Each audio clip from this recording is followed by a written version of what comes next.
பல்கலைக்கழக தேடல் குழு இருக்குல்ல, அதுல மாநில அரசாங்கத்தை நீங்க எடுத்துடுறீங்க. யூஜிசி பிரதிநிதி இருப்பாங்க, செனட்ல இருப்பாங்க, கவர்னருடைய ஆள் இருப்பாங்க.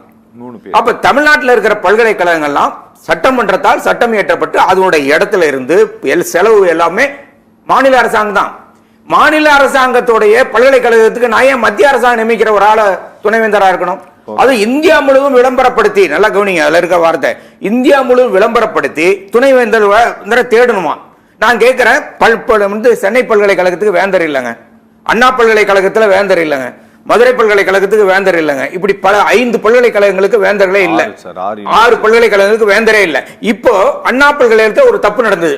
அப்ப அந்த தப்புக்கு பொறுப்பேற்க வேண்டியவங்க யாரு? நல்லா கவனிங்க. பல பேர் மாநில அரசாங்கத்தை பத்தி சொன்னாங்க. அங்க அண்ணா பல்கலைக்கழகத்துக்கு பொறுப்பேற்க வேண்டியவர் வேந்தர். அங்க வைஸ் சான்சலர் போடாம இருந்தது யாருடைய தவறு? அப்ப அந்த வைஸ் சான்சலர்னா நீங்க அங்க இருக்கிற ரெஜிஸ்ட்ராரையும் சேர்த்து அரெஸ்ட் பண்ணிருக்கணும். மாறாக ஏதோ மாநில அரசாங்கம் கோட்டை விட்டு விட்டதுன்னு பேசிட்டு இருக்கீங்க. அந்த இதுக்கு போல.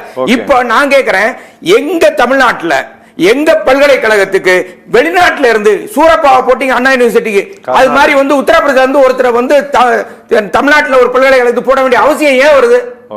தமிழ்நாட்டுல அறிஞர் பெருமக்கள் இல்லையா? இன்னைக்கு தமிழ்நாடு கல்வியில உயர்தர நிலையில இருக்கிற மாநிலம். அப்ப அதுல கொண்டு வருவதற்கான நோக்கம் என்ன?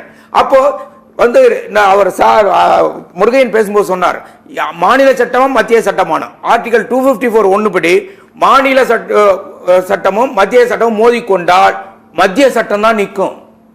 இஃப் இட் இஸ் ரிபக்னன்ட் அப்படின்னு மாறிடுச்சுன்னா, மாறுபட்டு இருந்தால் மத்திய அரசாங்க சட்டம் தான் நிற்கும். இது சட்டம் இல்ல. அதுதான் முக்கியமான பாயிண்ட். இது சட்டமே இல்லை.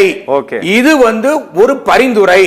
இந்த பரிந்துரையை ஏற்கலாம் அல்லது ஏற்காமலே இருக்கலாம். ஆனா கடைசியில எச்சரிக்கை இதுதான் பாஜக. மேற்கு வங்காளத்தில் நடந்ததுங்க. 32 பல்கலைக்கழகங்களுக்கு துணைவேந்தரே இல்ல. அந்த அம்மா பார்த்தாங்க, முதலமைச்சர் ஒரு சர்ச் கமிட்டி போட்டாங்க, அவங்க ஒரு லிஸ்ட் கொடுத்தாங்க, ரிஜெக்ட் பண்ணிட்டாங்க. ஆனா கவர்னர் அவரு ஒருத்தரை போட்டு அவர் பல்கலைக்கழகத்துக்கு அனுப்பிட்டார் வேந்தரை, சம்பளம் கொடுக்க முடியாதுன்னு சொல்லிட்டாங்க. அப்புறம் உச்ச நீதிமன்றம் தலையிட்டு லலித் தலைமையில, நீதிபதி தலைமையில ஒரு கமிட்டி போட்டு அப்புறம் ஒரு இது பண்ண வச்சுங்க. அதே மாதிரி பல இடங்கள்ல ஆரிஃப் முகமது கான் என்ன பண்ணாரு? அதே மாதிரி தமிழ்நாட்டிலையும் இந்த பிரச்சனை வர்றதுக்கு காரணம் யாரு? சும்மாவே ஆடுறானா, அவனுக்கு ஆடுவான்னா அவனுக்கு காலில் சலங்கையை கட்டி விட்டா எப்படி ஆடுவான்? ஒரு சாதாரண மனுஷன் கரகாட்டம் ஆடுறவன். இன்னைக்கு கவர்னர் சும்மாவே ஆடிக்கிட்டு இருக்காரு. இன்னைக்கு அவரு சர்ச் கமிட்டியில மாநில அரசாங்கமே இல்லைன்னா என்ன நிலைமை ஏற்படும்? நான் ஒண்ணு தப்பா நினைக்காதீங்க. இப்ப ஐஐடி டைரக்டர் சொன்னார் ஒரு விஷயம், ஒரு மருந்து சொன்னார். அந்த காமகோடி சொல்ற மாதிரி அந்த கோமியத்தை குடிக்கிறவங்க கூட வைஸ் சான்சலர் வர்ற ஆபத்து இருக்கா இல்லையா? அது ஒண்ணு தப்பான வார்த்தை இல்ல சார். அவங்க சொல்றது நல்ல ரைட்ஃபுல் வேர்ட்ஸ் தான். அது கோமியம் குடிக்கிறதுலாம் ஒன்னும் தப்பு இல்ல. அது அவங்க தான் குடிக்கணும், நம்ம எல்லாம் குடிக்கணும். இல்ல அவங்க சொன்னவங்க வரலாம்னு சொல்றேன்.